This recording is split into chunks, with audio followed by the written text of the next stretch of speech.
Hi there, and welcome to Stuff You've Probably Wondered Bits, a show about answering your questions that can't quite fill up an entire full-length Stuff You've Probably Wondered episode.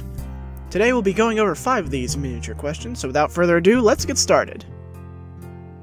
If you've ever gone on a school field trip, you may have noticed the bus come to a railroad crossing, stop dead, and open its doors. Seems a little weird of a ritual to be doing for no reason, doesn't it? Well, interestingly, the reason for this is the direct result of something that happened over 80 years ago.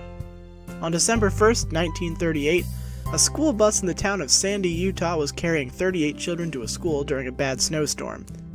At 8:43 a.m. it came to a railroad crossing and stopped. Visibility was so bad that the bus driver couldn't see anything coming, and so he proceeded. But a flying Ute train was coming, and ended up killing 23 children and the bus driver. From that came the national law, though it varies state to state, that buses and trucks carrying hazardous material must stop at crossings and open their doors to listen for trains. It used to be that each bus had a designated kid who would watch for trains, but that isn't enforced anymore. It's a popular notion that the number of the beast, or the Christian concept of the devil, is 666. But why is that exactly? Plenty of numerologists and mathematicians have tried to explain it through complex equations and patterns, but nothing has been 100% confirmed.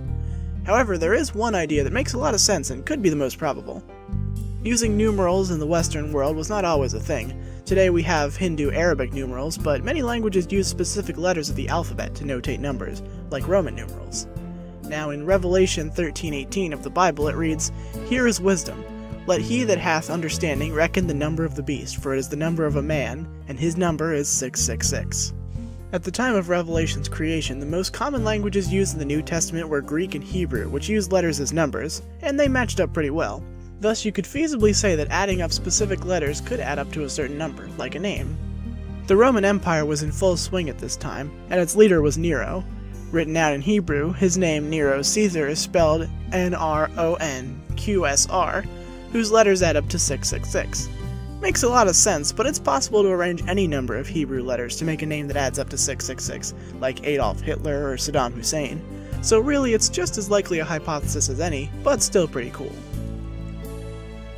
Straight out of a Bodily Musings episodes, our ears ringing is something that happens, but we don't often think about. Well, ear ringing has an official medical term, tinnitus, or Latin for noise. Now, unfortunately, there's no official reasoning for why it happens, but one potential explanation is that when the ear is overstimulated, either by extended loud noise or some sustained sound, the hairs inside are damaged and the cochlea fractures.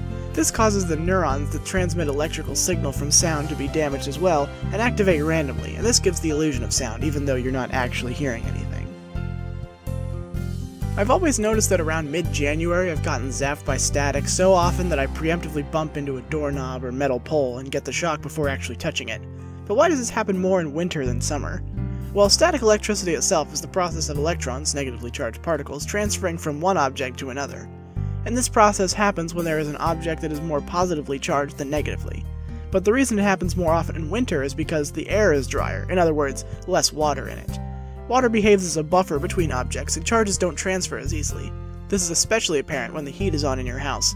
When hot air blasts out and circulates, the air is much more likely to be dried out, and that's more likely for you to get another annoying jolt of electricity. Our last question for today is pretty simple, but one you yourself may have tried to wrap your head around. What is fire exactly? Despite being one of the 4 classical elements, alongside water, earth, and air, it's not exactly something physical. The truth is that fire isn't exactly a thing at all, it's a reaction. In order for something to catch fire, it needs 3 things: oxygen, heat, and a fuel source. When there is enough heat to break down something like wood, the oxygen in the air ignites. The double bonds that make up O2 break and become CO2, or carbon dioxide, releasing heat, energy, and light. And this is what we see as fire. Thanks for watching this episode of Bits. If there's a question you'd like answered that may not fit into a full SYPW episode, leave it in the comments or email me at stuffyou'veprobablywondered@gmail.com. I get a lot of questions that I want to answer, but the questions would have too short of an explanation, so I hope this show will expand the range. So please, don't hesitate to ask. Either way, I'll see you next time on Bits.